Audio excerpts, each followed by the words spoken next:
Ang mabuting balita ng Panginoon ayon kay San Lucas. Noong dumating ang araw ng paglilinis sa kanila, ayon sa kautusan ni Moises, ang mga magulang ni Jesus ay pumunta sa Jerusalem. Dala nila ang sanggol upang iharap sa Panginoon. Sapagkat ayon sa kautusan, ang bawat panganay na lalaki ay nakatalaga sa Panginoon.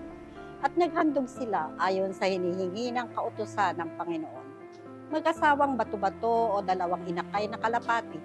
May isang tao noon sa Jerusalem, ang pangalay Simeon. Matapat at malapit sa Diyos, ang lalaking ito ay naghihintay sa katubusan ng Israel.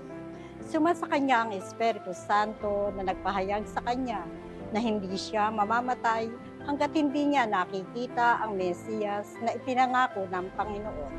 Sa patnubay ng Espiritu, pumasok siya sa templo at nang dalhin noon ang kanyang mga magulang ang sanggol na si Jesus upang gawin ang hinihingi ng kautusan. Siya ay kinalong ni Simeon. Ito'y nagpuri sa Diyos na ang wika, "Kunin mo na, Panginoon, ang iyong abang alipin ayon sa iyong pangako. Yamang nakita na ng aking mga mata ang iyong pagliligtas na inihanda mo para sa lahat ng bansa. Liwanag itong tatanglaw sa mga hintil at magbibigay karangalan sa iyong bayang Israel." Namangha ang ama't ina ng sanggol dahil sa sinabi ni Simeon tungkol sa kanya. Ginasbasan sila ni Simeon at sinabi kay Maria, "Tandaan mo, ang batang ito'y nakatalaga sa ikapapahamak o ikaliligtas ng marami sa Israel. Isang tanda mula sa Diyos, ngunit hahamaki ng marami, kaya't mahahayag ang kanilang iniisip. Dahil diyan, ang puso mo'y para na ring tinaraka ng isang balaraw." Ang mabuting balita ng Panginoon. Katapatan ni Maria, Jose at ni Simeon ay nakaantig sa akin sa Ebanghelyo ngayong araw. Katapatan sa pagsunod sa kalooban ng Diyos.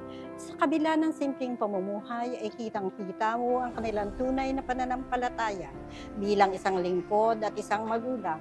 Isa sa mga napagnilayang ko na ang bunga ng pananampalataya ay kapayapaan. Sa mahabang panahon ng aking paglilingkod at sa dami ng pinagdaanan ng aming pamilya, napagtanto ko na ang lahat ng ito ay biyaya ng Diyos. Manalangin tayo. Panginoon, salamat po sa biyaya ng pananampalataya.